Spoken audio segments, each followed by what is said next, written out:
Keir Starmer's bold refusal to set a migration cap has erupted into one of the most heated political controversies of the year. In a tense interview on GB News, the Labour leader defended his stance, calling such caps arbitrary and asserting that migration issues require comprehensive, data-driven solutions rather than symbolic targets. His comments, however, come at a time when migration figures have reached unprecedented levels, sparking outrage across the political spectrum and raising questions about Labour's credibility on the issue. Was forecast 315,000 net migrants arriving here, but until 2028, 2029, nearly twice the number in 2019. What level are you happy with? Will you cut it back to 2019 levels, and when will that happen by?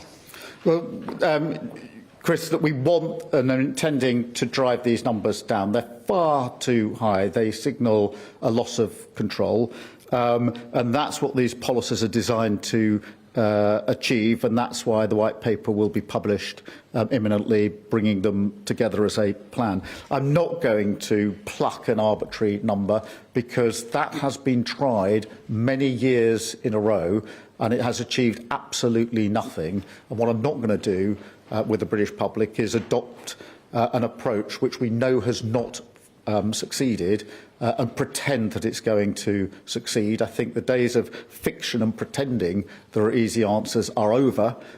These are the days of hard graft. Thank you, Chris. The release of new statistics from the Office for National Statistics has poured fuel on the fire. In the year leading up to June 2023, net migration to the UK reached an astonishing 906,000, nearly 4 times the level recorded in 2019. The figure has sent shockwaves through the public and political circles alike, turning migration into a defining issue for the current government and its opposition. The Conservatives have seized on Starmer's remarks as evidence of Labour's lack of concrete solutions, with Prime Minister Rishi Sunak leading the charge against his rival. Speaking at a Downing Street press conference, Sunak delivered a scathing critique of Labour's position. "The British people deserve decisive leadership," he said.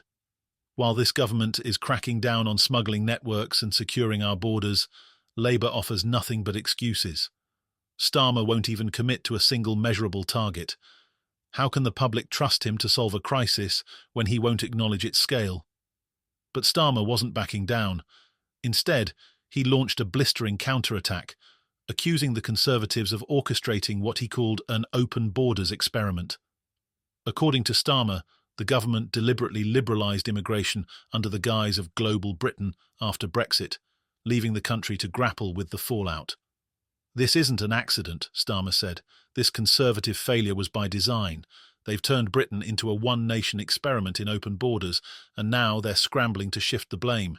Starmer's refusal to cap migration has divided opinion within his own party. While some Labour MPs defend his pragmatic approach, others worry his stance will alienate voters at a time when public sentiment demands firm action. Polls show that migration has risen to become one of the top concerns for the British electorate, with many expressing frustration at what they perceive as political inaction. Adding another layer to the debate, Reform UK MP Rupert Lowe has taken a hardline stance on the issue, accusing both major parties of failing to respect taxpayers. In an impassioned interview with GB News, Lowe decried the state's inefficiency and called for greater accountability in how public funds are spent. "People are being taxed into oblivion. And for what?" Lowe said. "To fund a system that's broken at every level. Taxpayers deserve respect, and right now they're getting none." Lowe didn't stop there.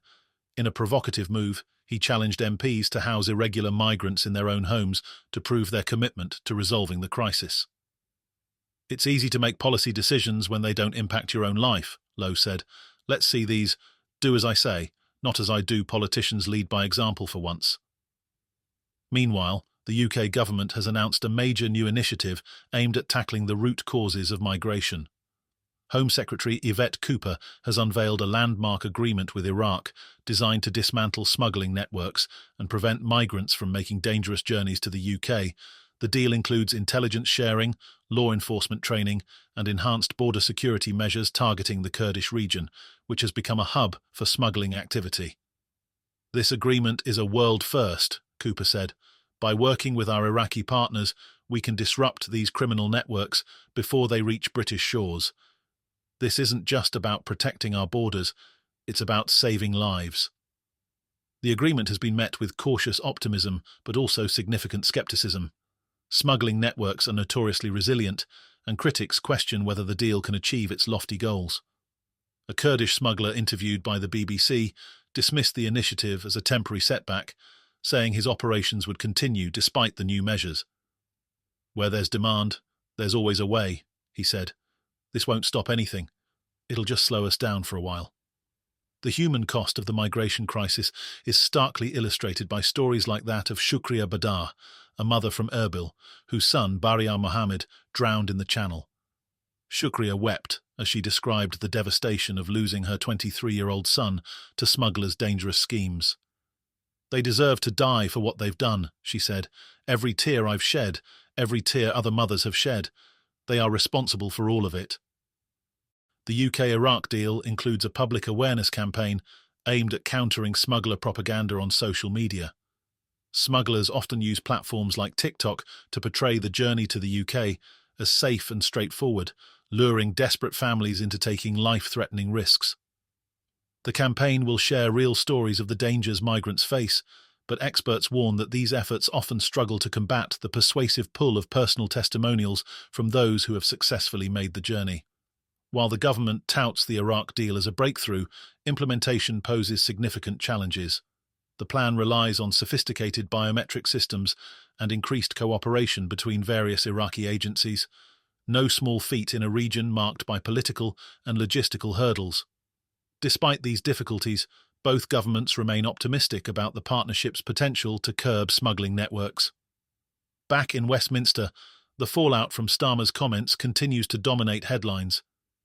His refusal to commit to a migration cap has provided ammunition for his critics, who argue that his approach lacks the decisiveness voters crave. Sunak, meanwhile, is positioning the Iraq deal as a cornerstone of his government's broader strategy to address the migration crisis. But critics argue that international agreements alone won't solve the problem and point to domestic policy failures as a significant barrier to progress. Social media has amplified the intensity of the debate, with hashtags like #Migration and #CapTheChaos trending across platforms. Public frustration is palpable, and both major parties are under immense pressure to deliver solutions that go beyond rhetoric. For Starmer, the stakes are particularly high. His refusal to embrace a migration cap reflects his belief in long-term, data-driven solutions, but it also leaves him open to attacks from opponents who question his leadership. Meanwhile, Sunak faces his own challenges as public patience with the government's handling of migration begins to wear thin. The migration crisis has become a defining issue for Britain's political class, a litmus test for leadership, vision and credibility. With both Sunak and Starmer vying to position themselves as the answer to the public's growing concerns, the outcome of this battle will shape the political landscape for years to come. For now, the debate rages on, and the stakes have never been higher.